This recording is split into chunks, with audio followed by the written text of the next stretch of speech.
আমাকে একটা এখান থেকে বই দেন তো, যে কোনো একটা।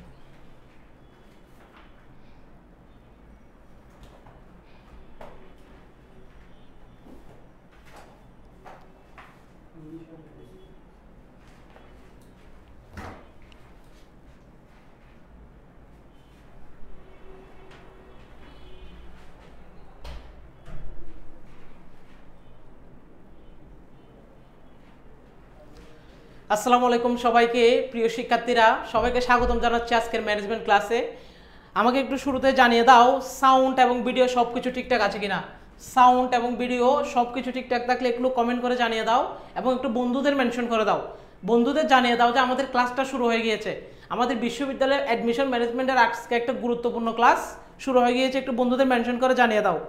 এবং আমি নিজেও একবার শেয়ার করে দিচ্ছি ক্লাসটা, আমি নিজেও একবার ক্লাসটা শেয়ার করে দিই এবং গ্রুপে একটু শেয়ার করে দিই, বন্ধুদের একটু শেয়ার করে দিই, একটু বন্ধুদের মেনশন করে দিই। এবং আমাকে একটু জানিয়ে দাও কে কোন জায়গা থেকে যুক্ত হয়েছ, কে কোন জেলার যুক্ত আছো, কে কোন কলেজের, একটু আমাকে দ্রুত কমেন্ট করে জানাও। তোমাদের জন্য আজকে একটা অ্যানাউন্সমেন্ট রয়েছে, আজকে একটা তোমাদের জন্য গিফট রয়েছে। দেখো, যারা বেশি মেনশন এবং শেয়ার করবে তাদেরকে একটা অ্যাডমিশনের বই দেওয়া হবে গিফট।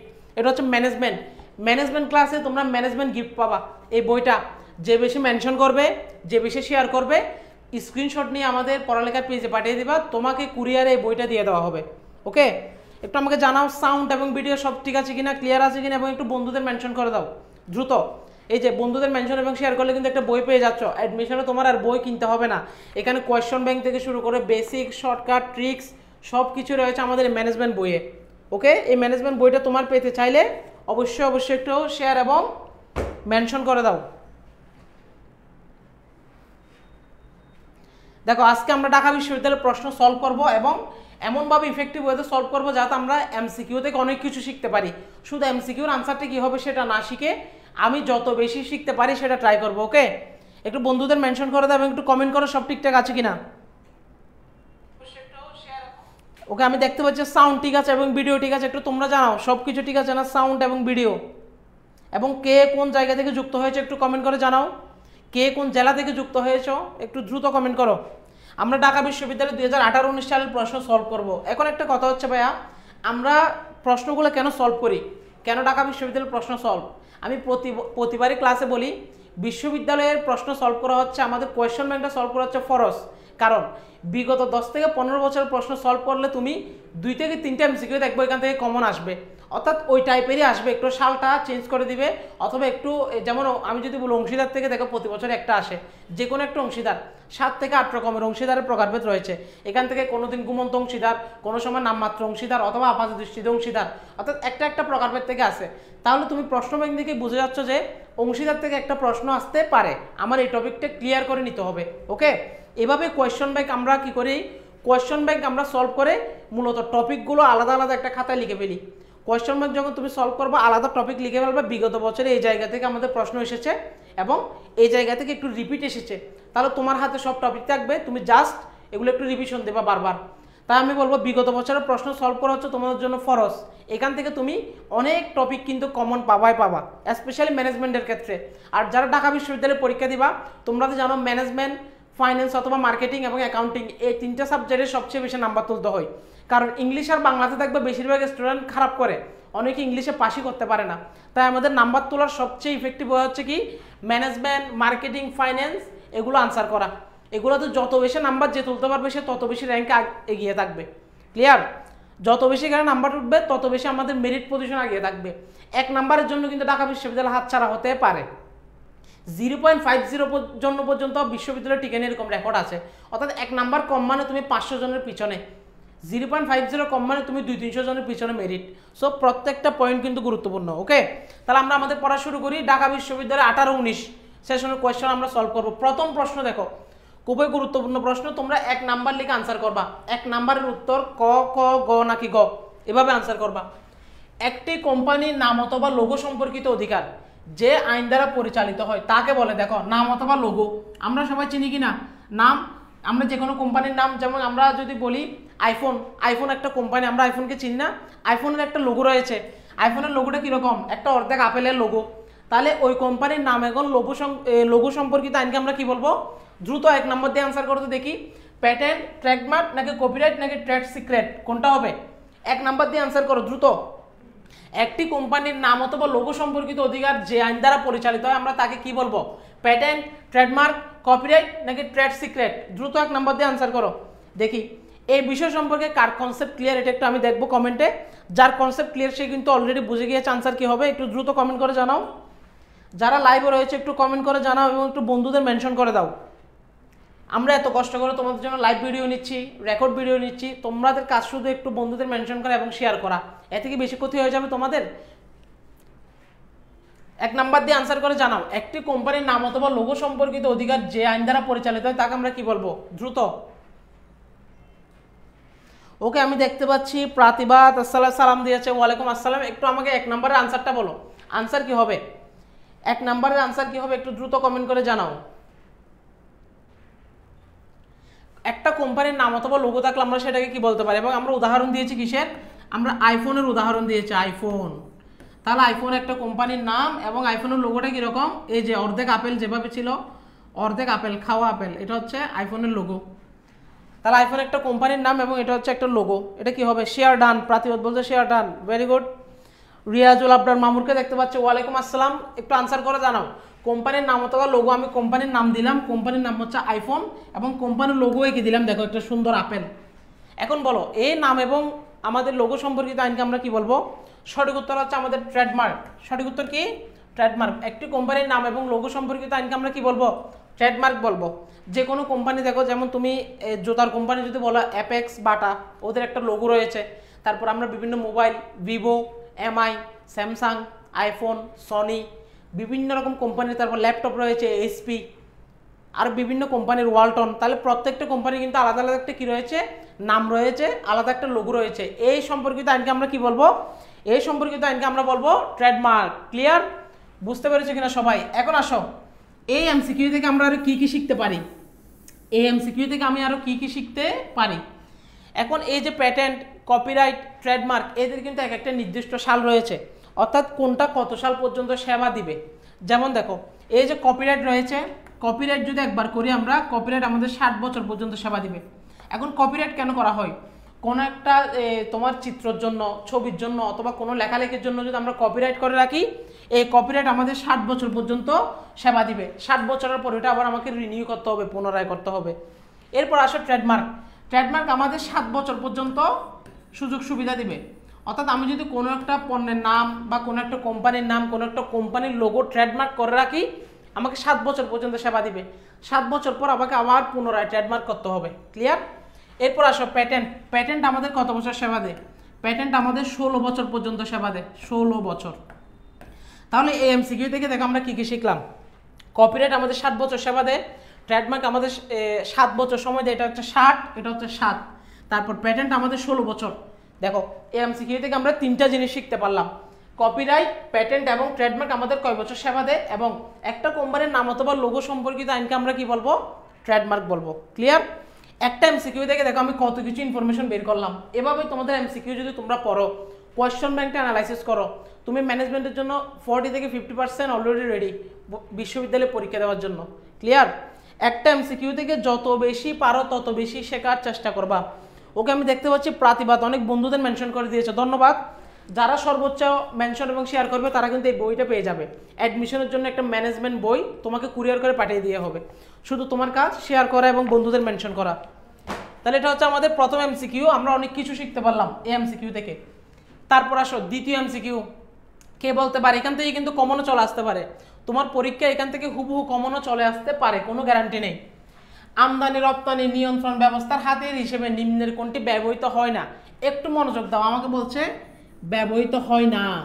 ব্যবহৃত হয় বললে একটা আনসার, ব্যবহৃত হয় না বললে কিন্তু আমাদের আরেকটা আনসার। তাহলে আমদানি রপ্তানি নিয়ন্ত্রণ করে। এখন আমরা আমদানি রপ্তানি কি জানি কিনা? আমরা আমদানি জানি কিনা?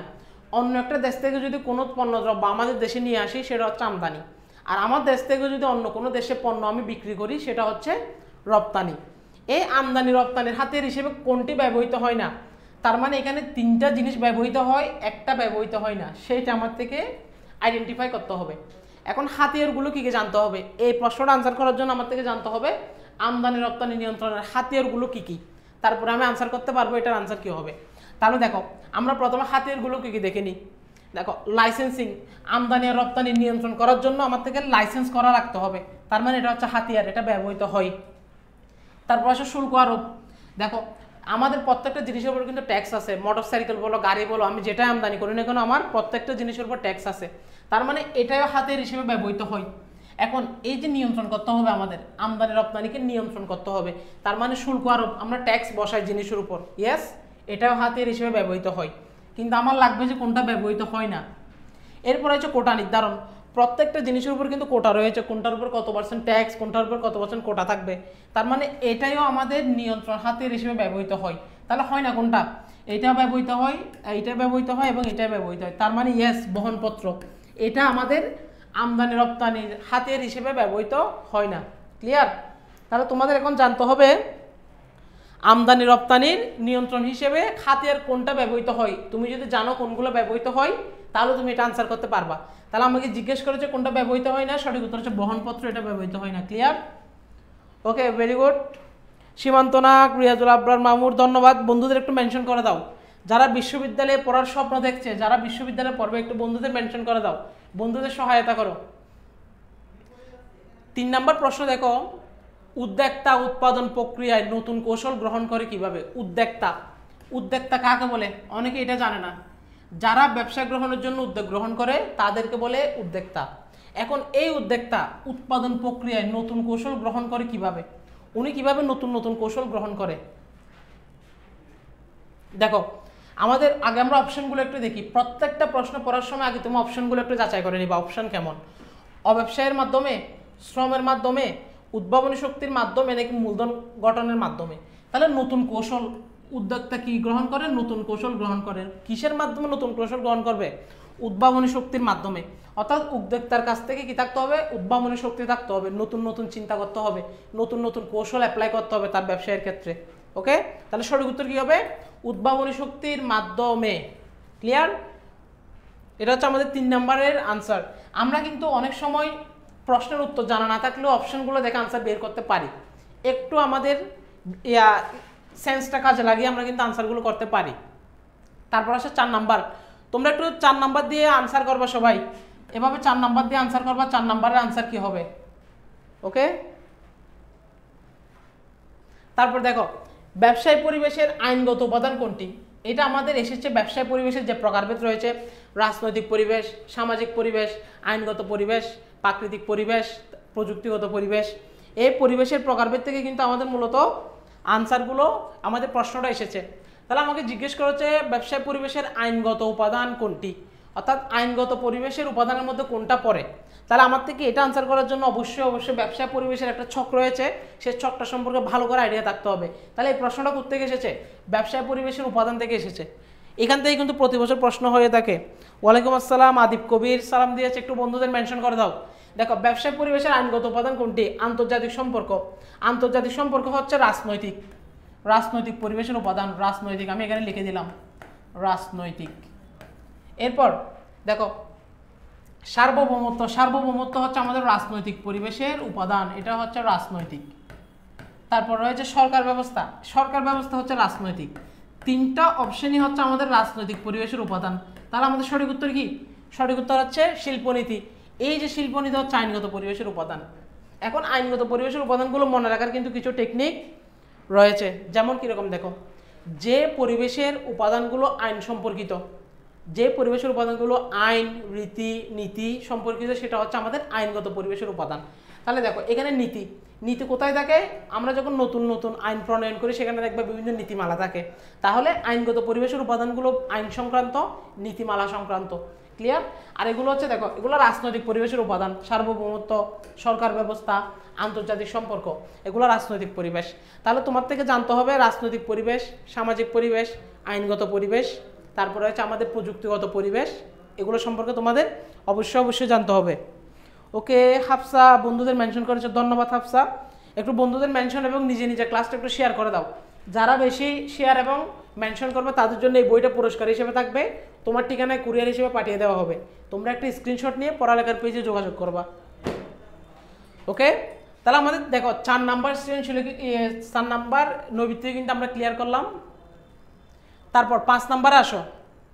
5 নম্বর কি বলা হয়েছে দেখো, যে নেতা কর্মীদেরকে স্বাধীনভাবে কাজ করতে দেয় এবং কর্মীর কাজে কোনোরূপ কর্তৃত্ব আরোপ করে না তাকে কি বলে? এটা এসেছে আমাদের নেতৃত্ব থেকে। তাহলে যে নেতা কর্মীদেরকে স্বাধীনভাবে কাজ করতে দিবে, তাদেরকে কোনো শাস্তি দিবে না, তাদেরকে কোনো বাধ্যবাধকতা কাজ দিবে না, তোমরা তোমাদের মতো কাজ করো, তোমরা স্বাধীনভাবে কাজ করো, আমরা সেই নেতাকে কি বলবো? আমরা সেই নেতাকে বলবো অংশগ্রহণমূলক, গণতান্ত্রিক নাকি স্বৈরাচারী নাকি লাগামহীন। আমাকে স্বাধীনভাবে কাজ করতে দিচ্ছে, আমাকে কোনো মানে বাধ্যভাবে কোনো কাজ করতে দিচ্ছে না, বাধ্যতামূলক। আমি স্বাধীনভাবে কাজ করতে পারতেছি, আমার ইচ্ছা হলো কাজ করলাম, ইচ্ছা হলো কাজ করলাম না, নেতাও আর দেখতে আসছে না আমার কাজটা হয়েছে কি হয় নাই। তার মানে এটা হচ্ছে আমাদের কোন কর্তৃত্ব? এটা হচ্ছে লাগামহীন নেতা বা লাগামহীন নেতৃত্ব। যে নেতৃত্বে নেতা কর্মীদেরকে স্বাধীনভাবে কাজ করতে দেয় এবং নেতা কোনো খোঁজখবর নেয় না কাজটি হচ্ছে কি হচ্ছে না, সেটাকে বলে আমাদের হচ্ছে লাগামহীন নেতৃত্ব। তাহলে লাগামহীন নেতৃত্ব আমাদের সঠিক উত্তর, কিন্তু আমাদের এগুলো সম্পর্কে জানতে হবে না? ইয়েস, আমাদের এগুলো সম্পর্কেও জানতে হবে। অংশগ্রহণমূলক নেতৃত্ব কাকে বলে দেখো, অংশগ্রহণমূলক নেতা হচ্ছে প্রতিষ্ঠানের পরিকল্পনা গঠনের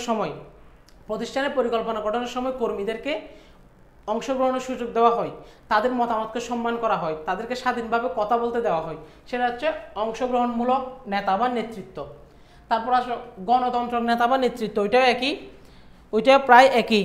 ওকে, এমডি আকিব দিচ্ছে আনসার বি না, সঠিক উত্তর একটু ভালো করে দেখো। তারপরে দেখো গণতান্ত্রিক নেতা হচ্ছে প্রতিষ্ঠানে পরিকল্পনা করার সময় কর্মীদেরকে সিদ্ধান্ত গ্রহণের সুযোগ দেওয়া হয়, তাদের মতামতকে শ্রদ্ধা করা হয়, তাদের মতামত গ্রহণের এবং তাদেরকে কথা বলার সুযোগ দেওয়া হয়, স্বাধীনতা দেওয়া হয় কাজ করার, সেটাই হচ্ছে আমাদের গণতান্ত্রিক নেতা। তারপরে হচ্ছে স্বৈরাচারী নেতা। স্বৈরাচারী আশা করি আমরা সবাই চিনব, কারণ ছাত্র সমাজ বাংলাদেশের স্বৈরাচারী শাসন শেখ হাসিনাকে দেশ ছাড়া করেছে। তাহলে আমরা সবাই জানি স্বৈরাচারী কোনটা? যে নেতা কর্মীদেরকে শাস্তি দেখিয়ে, ভয়ভীতি দেখিয়ে কাজ আদায় করে নেয়, সেটা হচ্ছে স্বৈরাচারী নেতা। কিন্তু আমাকে প্রশ্ন করেছে স্বাধীনভাবে কাজ করতে দেয়, কর্মীর কাজে কোনোরূপ কর্তৃত্ব আরোপ করে না, সেটা হচ্ছে কি? লাগামহীন নেতা। তিনি নিজে কাজ করবে না, কর্মীদেরকেও কোনো কিছু বলবে না কাজ করার জন্য, তোমরা স্বাধীনভাবে কাজ করো। তাহলে আমরা তাকে কি বলবো? লাগামহীন নেতা। ওকে, এবার 6 নম্বর দিয়ে আনসার করো সবাই। 6 নম্বর, জোড়াময় শিকল নীতি নিম্নের কোন বিষয়ের সাথে সম্পৃক্ত? জোড়াময় শিকল, দেখো এটা এসেছে আমাদের নীতিমালা থেকে। হেনরি ফেয়লের 14টি নীতি রয়েছে, এটা রয়েছে আমাদের নীতিমালা থেকে, প্রশ্নটা এসেছে। জোড়াময় শিকল একটা নীতি, এটা কোন বিষয়ের সাথে সম্পৃক্ত? জোড়াময় শিকলটা আমাদের কোন বিষয়ের সাথে সম্পৃক্ত? একটু 6 নম্বর দিয়ে আনসার করো তো সবাই, 6 নম্বর দিয়ে আনসার করো। জোড়াময় শিকল নিচের কোন বিষয়ের সাথে সম্পৃক্ত? যারা লাইভে রয়েছে একটু 6 নম্বর দিয়ে আনসার করো, জোড়াময় শিকল কোন বিষয়ের সাথে সম্পৃক্ত?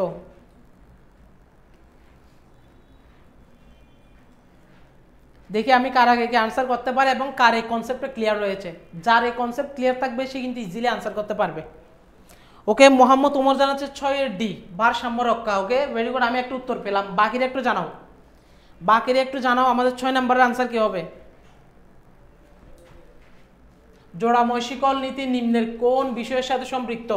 নিয়মানুবর্তিতা নাকি কর্তৃত্ব প্রবাহ নাকি কর্তৃত্ব অর্পণ নাকি ভারসাম্য রক্ষা? কোনটা? দ্রুত জানাও। জোড়াময় শিকল নীতি কোন বিষয়ের সাথে সম্পৃক্ত? আমি একজনের আনসার পেলাম, বাকিরা আনসার করো। বাকিরা কি জানো না এটার আনসার, নাকি তোমরা ভালো করে পড়োনি? তোমরা কিন্তু অনেক পিছিয়ে রয়েছো, যারা আনসার করতে পারছো না তোমরা কিন্তু অনেক পিছিয়ে রয়েছো। একটা এমসিকিউর ভুল আনসার মানে তুমি 200-300 জনের পিছনে মেরিট, তোমার 200-300 জনের পিছনে রেজাল্ট আসবে। ঢাকা বিশ্ববিদ্যালয় বলো, প্রত্যেকটা বিশ্ববিদ্যালয়ে একটা নাম্বার কিন্তু অনেক বেশি গুরুত্বপূর্ণ। একটা নাম্বারের জন্য বিশ্ববিদ্যালয়ে চান্স পাবা, আবার একটা নাম্বারের জন্য বিশ্ববিদ্যালয় থেকে তোমার চান্স মিস হয়ে যাবে। ক্লিয়ার? দেখো, জোড়াময় শিকল হচ্ছে আমাদের কর্তৃত্ব প্রবাহের সাথে সম্পৃক্ত। নিয়মানুবর্তিতা হচ্ছে আমাদের একটা প্রতিষ্ঠানের সকল নিয়ম কানুন শৃঙ্খলা যেগুলো রয়েছে। তারপরে হচ্ছে ভারসাম্য রক্ষা, এটা কোনো আমাদের নীতি নয়।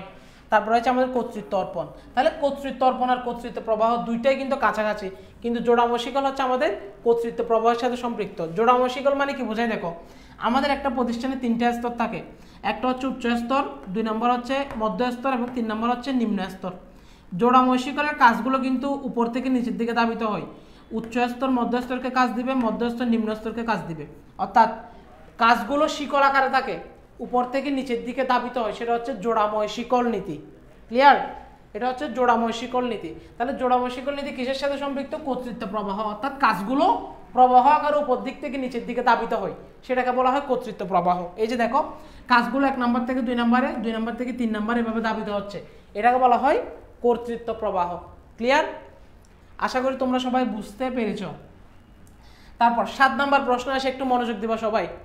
দ্বৈত বিমার ধারণাটি প্রযোজ্য ক্ষেত্র। দেখো প্রশ্নটা দেখেই মনে হচ্ছে এটা খুবই চেনা চেনা লাগতেছে, প্রশ্নটা কোথায় যেন দেখেছি। এটা ভার্সিটি পরীক্ষা, এগুলো যে কোনো একটা ভার্সিটি পরীক্ষা দেখবা যে প্রশ্নগুলো চলে আসে, হয় ঢাকা ইউনিভার্সিটি অথবা রাজশাহী ইউনিভার্সিটি অথবা গুচ্ছ, এই জায়গায় দেখবা যে এই প্রশ্নগুলো ঘুরে ফিরে এগুলোই আসে। দ্বৈত বিমার ধারণাটি প্রযোজ্য ক্ষেত্র কি? এটা একদম মনে রাখবা, এটা হচ্ছে জীবন বীমা। এটা সঠিক উত্তর হচ্ছে জীবন বীমা। নৌ বিমার ক্ষেত্রে দ্বৈত বীমা প্রযোজ্য নয়, অগ্নি বিমার ক্ষেত্রে দ্বৈত বীমা প্রযোজ্য নয়, রপ্তানি বিমার ক্ষেত্রে দ্বৈত বীমা প্রযোজ্য নয়, শুধুমাত্র জীবন বীমার ক্ষেত্রে কিন্তু দ্বৈত বীমার ধারণাটি প্রযোজ্য। ঠিক আছে? দ্বৈত বীমার মানে মূলত দুইবার বীমা বোঝানো হয়, দ্বৈত বীমা। তাহলে এটা একদম তোমাদের মুখস্থ রাখতে হবে, দ্বৈত বীমার ধারণাটি প্রযোজ্য ক্ষেত্র হচ্ছে আমাদের জীবন বীমা। ক্লিয়ার? একদম মনে রাখবা, যে কোনো ভার্সিটি পরীক্ষা আসলেই সবার আগে এটা উত্তর করে দিবা। তারপর আসো, কার্যভিত্তিক সংগঠনের উদ্ভাবককে। কার্যভিত্তিক সংগঠনের উদ্ভাবককে, এখানে আমাদের 4 জন ব্যবস্থাপনাবিদের নাম রয়েছে। 7 নম্বর দিয়ে 8 নম্বর দিয়ে আনসার করো সবাই। 8 নম্বর, কার্যভিত্তিক সংগঠনের উদ্ভাবককে এফডব্লিউ টেইলর, জে.এল. লুন্ডি, নাকি হেনরি ফেল, নাকি নিউম্যান? দ্রুত দ্রুত কার্যভিত্তিক সংগঠনের উদ্ভাবককে দেখি সবাই আনসার করো। কার্যভিত্তিক সংগঠনের উদ্ভাবককে, খুবই সহজ প্রশ্ন, কমন প্রশ্ন। এই প্রশ্নগুলো কিন্তু এইচএসসিতেও আসে। কার্যভিত্তিক সংগঠনের উদ্ভাবককে, বৈজ্ঞানিক ব্যবস্থাপনার উদ্ভাবককে, আধুনিক ব্যবস্থাপনার জনককে, এইচএসসিতেও আসে, পাশাপাশি আবার অ্যাডমিশনেও আসে। দেখো একই প্রশ্নগুলো দুই জায়গায় চলে আসে। কার্যভিত্তিক সংগঠনের উদ্ভাবক হচ্ছে আমাদের এফডব্লিউ টেইলর। আবার এই এফডব্লিউ টেইলর কিন্তু বৈজ্ঞানিক ব্যবস্থাপনারও জনক। বৈজ্ঞানিক ব্যবস্থাপনার জনক বললে উত্তর হবে কি? FW Taylor. আর কার্যভিত্তিক সংগঠনের উদ্ভাবক হচ্ছে আমাদের এফডব্লিউ টেইলর। ক্লিয়ার সবাই? এখন হেনরি ফেল। হেনরি ফেল হচ্ছে আমাদের আধুনিক ব্যবস্থাপনার জনক। হেনরি ফেল হচ্ছে আধুনিক ব্যবস্থাপনার জনক। এভাবে একটা এমসিকিউর ক্ষেত্রে যত বেশি ইনফরমেশন তুমি অ্যাড করতে পারবা, যত বেশি ইনফরমেশন শিখতে পারবা, তত বেশি তুমি কিন্তু এগিয়ে থাকবা। ক্লিয়ার? তাহলে আমরা কার্যভিত্তিক উদ্ভাবনের উত্তরটা পেয়ে গেলাম, সঠিক উত্তর হচ্ছে এফডব্লিউ টেইলর। তারপর আসো, নিচের কোনটি সংবিধিবদ্ধ কোম্পানি? দেখো যৌথ মূলধনী কোম্পানি থেকে প্রশ্নটা এসেছে, সংবিধিবদ্ধ কোম্পানি কোনটি? এখন আমাকে জানতে হবে আগে সংবিধিবদ্ধ কোম্পানি কাকে বলে। সংবিধিবদ্ধ কোম্পানির সংজ্ঞাটা কি? যে কোম্পানি রাষ্ট্র কর্তৃক বা সংসদে নিয়ন্ত্রিত, পরিচালিত বা গঠিত হয়, সেটা হচ্ছে সংবিধিবদ্ধ কোম্পানি। শর্টকাটে মনে রাখার টেকনিক হচ্ছে সরকারি কোম্পানিগুলোকে সংবিধিবদ্ধ কোম্পানি বলা হয়। সরকারি কোম্পানিগুলোকে, আবার বলো কোন কোম্পানি? সরকারি কোম্পানিগুলোকে সংবিধিবদ্ধ কোম্পানি বলা হয়। সংবিধিবদ্ধ কোম্পানির আরেকটা নাম রয়েছে, সেটা হচ্ছে বিধিবদ্ধ কোম্পানি। একই কথা, বিধিবদ্ধ কোম্পানি বললে একই কথা, সংবিধিবদ্ধ কোম্পানি বললেও একই কথা। তাহলে আমরা জানি কি শর্টকাটে সংবিধিবদ্ধ মানে সরকারি কোম্পানি। আচ্ছা সরকারি কোম্পানি 9 কোনটা? আমাকে জিজ্ঞেস করেছে সরকারি কোম্পানি 9 কোনটা। আচ্ছা আমি দেখি তাহলে। দেখো ওয়াসা, দেখো আমাদের ঢাকা চট্টগ্রাম দুই জায়গায় কিন্তু রয়েছে ওয়াসা, এটা তো সরকারি কোম্পানি। আমাকে জিজ্ঞেস করেছে 9, তার মানে এটা আনসার হবে না, এটা ক্রস। তারপর আসে টিসিবি। টিসিবি হচ্ছে কি? Trading corporation of Bangladesh. এটাও কিন্তু সরকারি কোম্পানি। টিসিবির পক্ষ থেকে আমাদের কি দেওয়া হয়? ত্রাণ দেওয়া হয়। টিসিবির পক্ষ থেকে ন্যায্য মূল্যের জিনিস বিক্রি করা হয়। তাহলে এটাও তো সরকারি কোম্পানি। আমার লাগবে কোনটা 9। তারপর আসো জীবন বীমা কর্পোরেশন, এটাও আমাদের সরকারি কোম্পানি। তার মানে 1টা 2টা 3টা সরকারি কোম্পানি। এই যে পূবালী ব্যাংক লিমিটেড, এটা সরকারি কোম্পানি নয়। ক্লিয়ার? এটা হচ্ছে বেসরকারি কোম্পানি। তাহলে আমাদের সঠিক উত্তর কি? পূবালী ব্যাংক লিমিটেড, এটা সরকারি কোম্পানি নয়। সরকারি মানে সংবিধিবদ্ধ কোম্পানি। এই যে তোমার তো এগুলো জানতে হবে, প্রাইভেট লিমিটেড, পাবলিক লিমিটেড, সংবিধিবদ্ধ, সনদপ্রাপ্ত, এগুলো কি? কোম্পানিগুলোর সংজ্ঞা কি? এগুলোর উদাহরণগুলো কি? এগুলো পরীক্ষায় আসে। মোহাম্মদ ওমর আনসার দিয়েছেন 9-এর এ। আমাকে জিজ্ঞেস করেছে কোনটি সংবিধিবদ্ধ কোম্পানি 9। ওমর একটু ভালো করে দেখো, জিজ্ঞেস করা হয়েছে কোনটি 9। এটা আমাদের সরকারি কোম্পানি, এটাও সরকারি, এটাও সরকারি বা সংবিধিবদ্ধ, কিন্তু এই যে পূবালী ব্যাংক এটা কিন্তু নয়। সঠিক উত্তর হচ্ছে আমাদের ডি। ক্লিয়ার? বুঝতে পেরেছ? ওকে, তারপর আসে আমাদের 10 নম্বর এমসিকিউতে।